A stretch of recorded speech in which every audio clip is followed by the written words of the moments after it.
So in the last painting session for our Georgia O'Keeffe flower, or abstract flower, I'm going to show you how to do some exaggerating more with some line quality rather than the blending that we've practiced in the other one.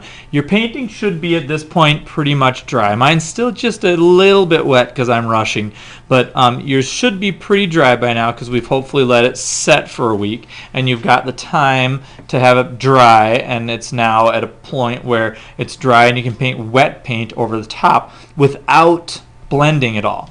And at this point you can take a smaller brush maybe. You could also use a larger brush if you want. But take that smaller brush and make some exaggerated lines or patterns. So what I'm going to do is I'm going to take this edge right here and I'm going to paint in some thick paint right on top.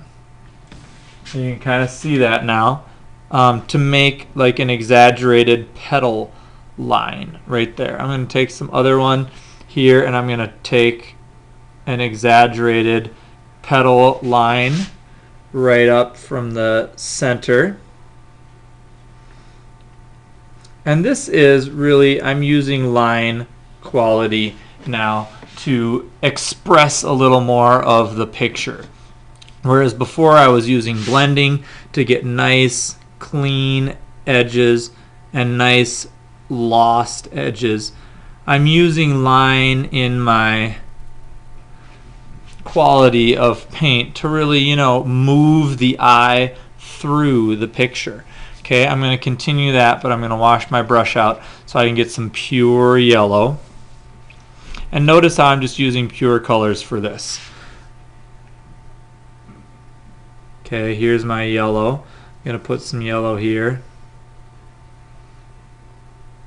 And this is, remember, we talked about simplification. We talked about exaggeration.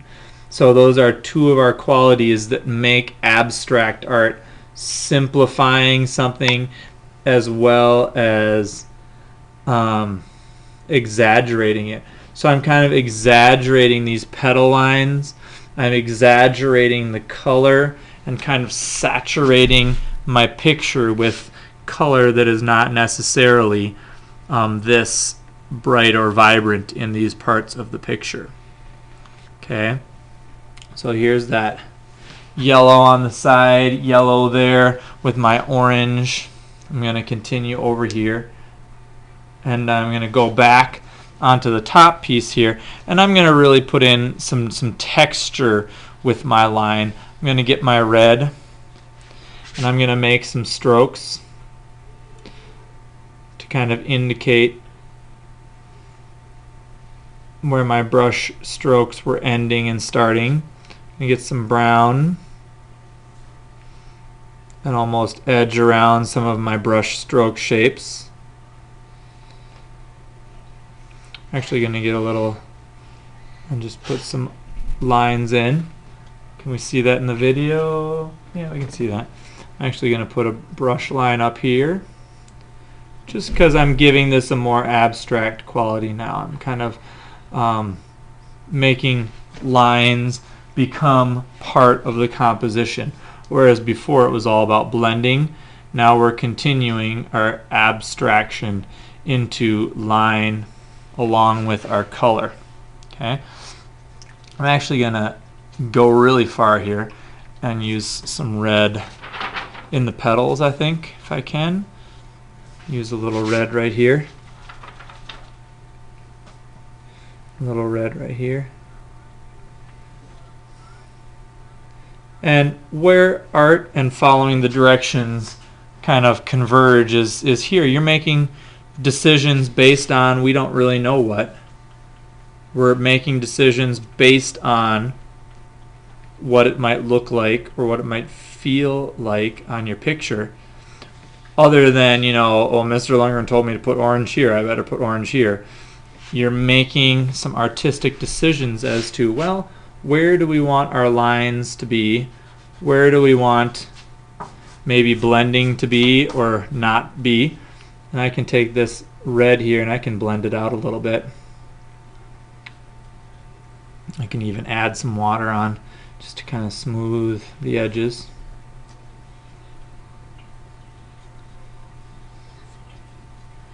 Okay, and this is called scumbling. This is going to even give me some more texture.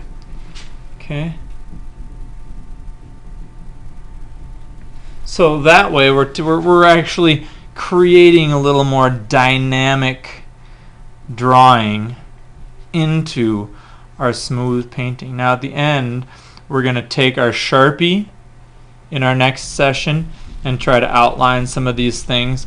But as far as your dynamicness, try to make it so that you're pulling the eye around the picture. This line curving, this line pointing straight, so that they're all kind of bringing the eye around the picture so that your picture isn't stagnant. And the people don't just look at it and say, oh yeah, it looks kind of like a flower. They see it and they say, oh wow, this is an interesting petal curve. Oh, look at that petal curve. Look at how this one brings you straight up into the front. So think about how you're arranging your picture.